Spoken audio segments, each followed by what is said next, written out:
నమస్తే అమ్మా. నమస్తే అమ్మా జయలక్ష్మి. అమ్మా, హ్మ్. ఒక బర్నింగ్ టాపిక్ అనమాట ఇది. ఓ ఏంటంటే రిటర్న్ గిఫ్ట్స్ అమ్మా. హ్మ్. మనం ఇంట్లో ఏదో ఒక ఫంక్షన్ చేసుకున్నాం. హ్మ్. ఫర్ ఎగ్జాంపుల్ మా ఇంట్లో ఒక ఫంక్షన్ అయిందమ్మా. హ్మ్. నేను మిమ్మల్ని ఇన్వైట్ చేశాను. హ్మ్. మీరు వచ్చారు. హ్మ్.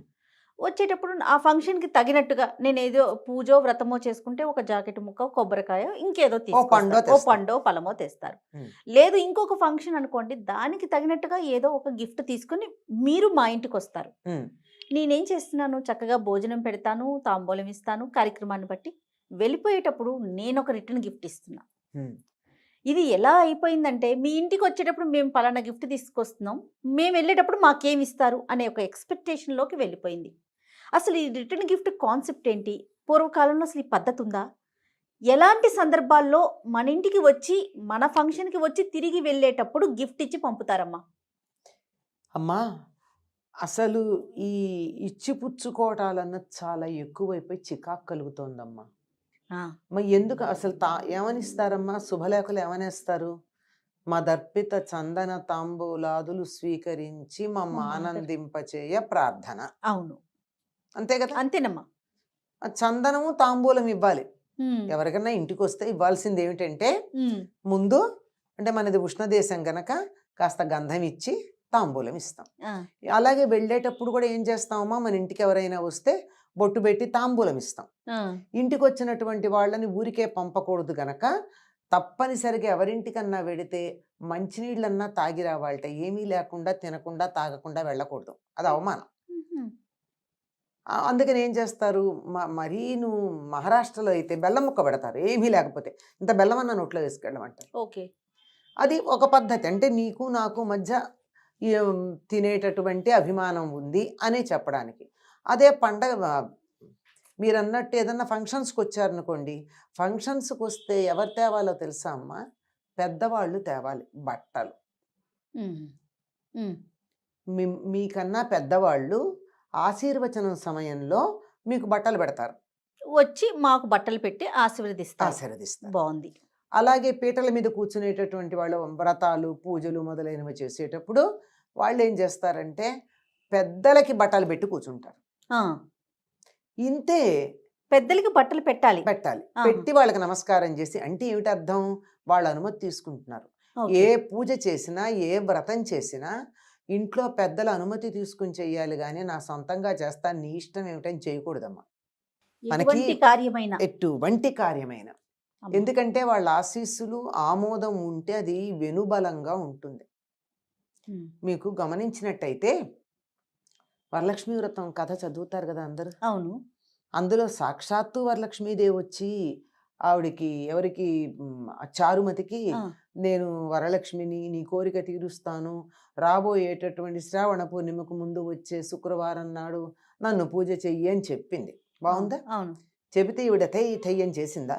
అందరు. అందరికీ చెప్పి పెద్దల అనుమతి తీసుకొని చేసింది. కథ చదవండి. ఆ! అలాగే సాక్షాత్తు రాముడు కనపడి ఎవరు ఆయన ధ్యానం చేసేది శివుణ్ణి. శివుణ్ణి ధ్యానం చేస్తుంటే రాముడు కనపడి హ్మ్. భాగవతం అనువాదం చేయమని చెప్పి పోతనకి చెప్పాడు. హ్మ్. ధ్యానంలో కల కూడా కాదు. చెబితే ఆయన పెద్దలకి తండ్రికి చెప్పి వాళ్ళ అనుమతి తీసుకుని వాళ్ళందరూ రాయినాయనా అంటే మొదలుపెట్టాడు. వీళ్ళ అనుమతి నాకెందుకు? నా అంతట నేను రాసుకుంటూ వెళ్ళిపోతే సరిపోదా అనుకోలేదు. హ్మ్. దేవుడు చెప్పాడు కదా అని. ప్రత్యక్షమైనటువంటి దైవాలు తల్లిదండ్రులు ఇంట్లో పెద్దలు ఉంటే వాళ్ళ ద్వారానే భగవంతుని యొక్క అనుగ్రహం మనకు లభిస్తుంది గనక వాళ్ళ అనుమతి తీసుకుని చేయాలి. హ్మ్. ఆ అనుమతి తీసుకోవడానికి సంకేతం ఎక్కడ? ముందరే చెప్తాం, అది వేరే మాట. దానికి ఆ క్షణాన వాళ్ళకి పెద్దవాళ్ళు ఉంటే వాళ్ళకి బట్టలు పెట్టి చేస్తాం. మిగిలినదంతా మన శక్తి సామర్థ్యాలు. ఇప్పుడు నాకు బాగా వైభవం ఉంది. ఆ వైభవాన్ని 10 మందికి పంచుకోవాలనుకుంటున్నాను నేను. ఏదో ఒక సందర్భం పెట్టుకుని, ఆ సందర్భంలో నాకు బాగా ఈ సంవత్సరం పంటలు పండాయి, లేతే డబ్బొచ్చింది, వ్యాపారంలో పిచ్చి డబ్బొచ్చింది కదా! హ్మ్. దాన్నేదో చేయాలనుకుంటున్నాను. కనుక బంధుమిత్రులందరినీ పిలిచి, ఒక చిన్న వేడుక చేసుకొని, ఆ వేడుక సందర్భంగా అందరికీ నాకున్నదాన్ని పంచుకుంటా. అంతేగాని తప్పనిసరిగా రిటర్న్ గిఫ్ట్ ఇవ్వాలి అన్న నియమం ఏం లేదమ్మా. ఉమ్.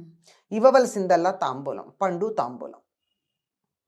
బహుశా సం- ఈ రోజుల్లో జరిగే ఫంక్షన్స్ ని మీరు చూస్తూనే ఉండుంటారు. ఆ, ప్రతి ఫంక్షన్ కి ఉమ్, ఒక ఒక అంటే ఒక పుట్టినరోజు మొదలమ్మా, ఆ, ఒక ఇల్లు ఒక పాది కట్టుకోవటం మొదలు, కాదమ్మా, బారసాలకెడితే, ఉయ్యాల్లో వేస్తే అసలు ఈ రిటర్న్ గిఫ్ట్ కాన్సెప్ట్ చూస్తుంటేనే ఏంటి అసలు ఎటుపోతుంది? ఒకరిని చూసి ఒకరిని చూసి వాళ్ళు పలానాది ఇచ్చారు, మనం ఇంకొకటి ఇవ్వాలి.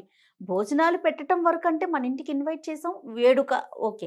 ఈ రిటర్న్ గిఫ్ట్ ఎందుకు వచ్చిందో అర్థం కాని పరిస్థితి అనిపిస్తుంది అర్థం నాకు. కావట్లేదు. అసలు రిటర్న్ గిఫ్ట్ అన్న పదమే ఇంగ్లీషు, తెలుగు వాళ్ళది కాదు. ఆ, మనకున్న తాంబూలమే. తాంబూలం ఏ ఫంక్షన్ కైనా మనం అంటే తాంబూలం ఇస్తాం. ఇస్తాం, మన పండుతాం. ఒకవేళ ముత్తైదులు అనుకోండి, మన దగ్గర ధనం ఉంటే ఓ జాకెట్ ముక్క ఆ, పెడతాం, లేదంటే ఒక చీర పెడతాం. ఉపయోగపడేవే కదా అవి. అవును. అంతేగాని ఇప్పుడు ఇచ్చేవి ఎందుకు ఉపయోగపడుతున్నాయి? ఏవి కూడా ఉపయోగపడేవి ఎక్కడా కనపట్టలేదు మనకి ఉమ్, కదా. అవును. ఇంటి నిండా వస్తువులు ప్లాస్టిక్ డబ్బాలు, ప్లాస్టిక్ వాటర్ బాటిల్స్, ఆ, ఇవే కదమ్మా చూస్తున్నాము. ఇంటి నిండా వస్తువులు పేరుకుపోతున్నాయి. వాడేది లేదు, పెట్టేది లేదు, ఏం చేయాలో తెలియక కొంతకాలం ఉంచి తర్వాత బయటపడి ఫ్యాన్సీ అంటున్నారే, ఆ, ఈ ఫ్యాన్సీ వస్తువులు ఎక్కువ అవుతున్నాయి. అవును. ఇది చెయ్యాల్సినటువంటి పని లేదంటే లేదు. ఉమ్, అంటే ధనం ఉంది, నేను పంచుకోవాలనుకుంటున్నాను ఇచ్చేవాళ్ళు ఉంటే ఉండాలి, కానీ అలా ఆ రకంగా తమకున్నటువంటి సంపదని 10 మందితో పంచుకోవాలని. ఉదాహరణకి మనకి ఆ, ఆంధ్ర ప్రాంతం అంతే, ఇప్పుడు తెలంగాణ ఆంధ్ర విడిపోతున్నాం గనక, విడిగా ఉన్నాం గనక సంప్రదాయాలు ఉన్న తేడా నా పేరుతో చెప్పచ్చు. ఆంధ్ర ప్రాంతంలో మనకి పంటలు వస్తాయి అవునమ్మా, సంక్రాంతికి. అవును. వచ్చినటువంటి వాళ్ళందరికీ ఏం చేస్తాం, మనం తాంబూలాలు ఇచ్చి పంపిస్తాం. ఉమ్, కానీ తెలంగాణ ప్రాంతంలో నోము అని చెప్పి 13 వస్తువులు తీసుకొచ్చి తప్పనిసరిగా 13కి తాంబూలంలో వస్తువులు పెట్టిస్తారు. ఉమ్హు, అందుకని నోము అంటే 13 లెక్క, ఉమ్హు, ఉమ్, డజన్ అంటే 12, నోము అంటే 13. 13. దీపావళికి కానీ సంక్రాంతికి కానీ అట్లా నోముగా ఇచ్చే పద్ధతి ఉంది. అది ఆ ప్రాంతంలో వాళ్ళు ప్రత్యేకంగా ఆ ఒక్కదానికి, మళ్ళీ అన్నిటికీ కాదు, ఓహో, ఒక్కదానికి మాత్రమే. ఆ ఒక్కదానికి దేనికి, కొంతమంది దీపావళికి చేసుకుంటారు, కొంతమందికి సంక్రాంతికి చేసుకుంటారు. నోముగా 13 వస్తువులు పంచుకునేది. ఉమ్హు, అట్లా ఏదన్నా ఒక లెక్క ఉంటే తప్ప నోము అనేదన్నా మామూలుగా ఏంటమ్మో వచ్చి పంచుకోవడం, అప్పు చేసి మరీ పెట్టేటటువంటి వాళ్ళు కనపడుతున్నారు. అవును, ఈ వస్తువులు ఏమన్నా ఉపయోగపడతాయా? ఇంటి నిండా పేరుకుపోతూ ఉంటాయి. అవును. ఉపయోగపడేవి ఇచ్చినా అందం చందం. ఆ, మీరు ఇందాక చిన్నపిల్లలు అవునవును, అదేమంటారు, పుట్టినరోజులు అన్నారు అవును, అనుకోండి, అవునమ్మా. అది మరీ చిన్న పిల్లలకైతే ఒక లాలీపాప్, బిస్కెట్ ప్యాకెట్, చాక్లెట్ ఇస్తే వాళ్ళు తింటారు, ఆ, సంతోషపడతారు. పిల్లలు. ఏదో 4-5 ఏళ్ళు వచ్చిన వాళ్ళకైతే ఒక పెన్సిల్ ఇస్తే, వాడు నా ఫ్రెండ్ బర్త్డేకి వెడితే పెన్సిల్ ఇచ్చారు అని చెప్పి వాడు చెప్పుకుంటాడు. అవును. అంతేగాని చిన్నపిల్లలకు కూడా మీరు అన్నట్టు బాటిల్స్, డబ్బాలు ఆ, ఇస్తే ఏం చేసుకుంటాడండి వాడు? ఇంటికి తీసుకొచ్చి అమ్మకి ఇవ్వటం. అంతే కదా. అంతేగమ్మా. అంతకన్నా ఇంకేం లేదు. అసలు ఇళ్లల్లో ఈ మధ్య కాలంలో ప్రతి వాళ్ళ ఇంట్లోనూ ఇచ్చామంటే ఇచ్చాం ఆ, అనే లెక్క. అవును. ఇచ్చామనే లెక్కకి తీసుకొస్తే ఇంతంత పళ్ళాలు, ఇంతంత కటోరీలు, ఇంతంత ఏమిటో గ్లాసు, ఎందుకుంటాయి ఇవన్నీను? ఉమ్. అంటే వాళ్ళు ఇవ్వాలనుకుని ఇస్తున్నారు, ఇవ్వాలి అనే ఒక లెక్క పెట్టుకుని, అదే అది మనకు వస్తుంది. ఉపయోగపడుతుందో లేదో తెలియదు. లెక్క కన్నా కూడా నమ్మ పలానా వాళ్ళు ఇది ఇచ్చారు, సో మనం ఇది మనం ఇంకొకటి ఇవ్వాలి అని ఆ. ఒక ఆ లెక్కతో వెళ్ళిపోతున్నారేమో అనిపిస్తోంది. ఇవి ఎలా అవుతున్నాయి అంటే ఆ, సర్క్యులేట్ అవుతుంది. అవుతున్నాయి. ఒకే రకంవి ఉంటే మళ్ళీ దాన్ని కొంచెం అటు ఇటుగా ఉన్న వాటన్నిటినీ కలిపి, ఉమ్, మా ఇంట్లో నేను ఇంకో ఫంక్షన్కి వాటన్నిటిని ఇచ్చుకోవడం. ఉమ్. ఆ, ఇది కొంతకాలం ఒక పిచ్చి, ఏమంటారు, హార్ట్ కేసులో. ఆ, ఇప్పుడు హార్ట్ కేసులో లేదు ఎవరికీను, ఆ పిచ్చి తగ్గిపోయింది. తగ్గిపోయింది. హార్ట్ కేసు పిచ్చి తగ్గిపోయింది. హార్ట్ కేసులు ఈ కరోనా వచ్చిన తర్వాత ఎవరూను హార్ట్ కేసులో పెట్టుకోవట్లే, ఇంట్లో ఉండి వేడివేడిగా తినడమో ఉమ్, అలవాటైపోయింది. కొంతకాలం అది పిచ్చి, ఒక్కొక్క కాలంలో ఒక్కొక్క పిచ్చి. ఉమ్. అమ్మా, అసలు సాధారణంగా రిటర్న్ ఇచ్చే సంస్కృతి ఏ కార్యక్రమానికి ఉంటుందమ్మా? సాధారణంగా అసలు దీనికి ప్రత్యేకం ఏం లేదమ్మా. వాళ్ళకుంటే తాంబూలంలో ఏదన్నా తమకు ఉంటే ఇవ్వడమే తప్ప ఇచ్చి తీరాలన్న నియమం ఏం లేదు. పూర్వకాలం రాజులు ఉన్నారమ్మా, ఆ, రాజుల ఇళ్లలో ఏదన్నా ఫంక్షన్ కనుక అయిందనుకో ప్రజలందరికీ బహుమానాలు ఇచ్చేవాళ్ళు, అవును, అవును. వాళ్ళకు ఉంది కనుక ఆయన ప్రభువు కదా. కదా. అలాగో జమీందారు ఉన్నాడు, ఊళ్ళో ఒక బాగా ధనవంతుడు ఉన్నాడు, లేదా ఒక ఆస్తిపరుడు ఉన్నాడు. అట్లాంటి వాళ్ళు తమ దగ్గర ఉంది గనక పంచుకోవడానికి ఇస్తారు తప్ప, సామాన్యులు తప్పనిసరిగా ఇవ్వాలన్న నియమం లేదమ్మా. పండు, తాంబూలం అంటే తాంబూలం వేసుకుంటారు, పండు తింటారు, అప్పటికప్పుడు చక్కగా ఉపయోగపడతాయి తప్ప, వాటిని మళ్ళీ దాచిపెట్టడమో సర్క్యులేషన్‌కో వెళ్ళదు. తాంబూలం సర్క్యులేషన్‌కి వెళ్ళదు. అవును. పండు సర్క్యులేషన్‌కి వెళ్ళదు. అవును. కదా! అది. అవునమ్మా. అట్లాంటివే ఉంటాయి గానీ, బట్టలనుకోండి సాధారణంగా ఇప్పట్లాగా పిచ్చి పిచ్చిగా బట్టల కోసం పెద్ద ఇల్లు కట్టుకునేటటువంటి కల్చర్ పూర్వం లేదు. అవునవును. లే అప్పుడు సందర్భానుసారం మాత్రమే కొనుక్కునేవారేమో బహుశా. అంతేనమ్మా? అంతేనమ్మా. సందర్భానుసారంగా పైగా పండగ అంటే బట్ట కొనాలమ్మా. అంతే. అది సంక్రాంతికి, ఉగాదికి, పుట్టినరోజుకి 3 జతలుంటాయి ప్రతిసారి తప్పనిసరిగా అందరికీ. హ్మ్. ఎట్లాంటి అది కూడా సామాన్యులకి. ఇంకా తక్కువగా ఉన్నవాళ్ళు ఉన్నవారికి అది కూడానే. అంచేత చక్కగా హాయిగా ఉండేది ఇల్లు కూడాను. ఇప్పుడు ఇళ్ళన్నీ ఎలా ఉంటున్నాయంటే బట్టలు తోరణాలు వేలాడుతూ ఉన్నాయి. అవును. అవును. ఇవన్నీ లేవు.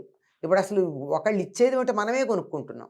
అసలు తర్వాత ఇచ్చేవి మన టేస్ట్‌కి సరిపోకపోతే ఏం చేయాలో తెలియటల్లా. ఆ! మళ్ళీ ఎవరికన్నా ఇస్తే, "అయ్యో! నేను నీకు పెట్టించాను నువ్వు వా వా వాళ్ళకెవరికో ఇచ్చినట్టున్నావే" అనంటే మళ్ళీ మనమే తెల్లమొహం వేయాల్సొస్తుంది. అవును. అవును.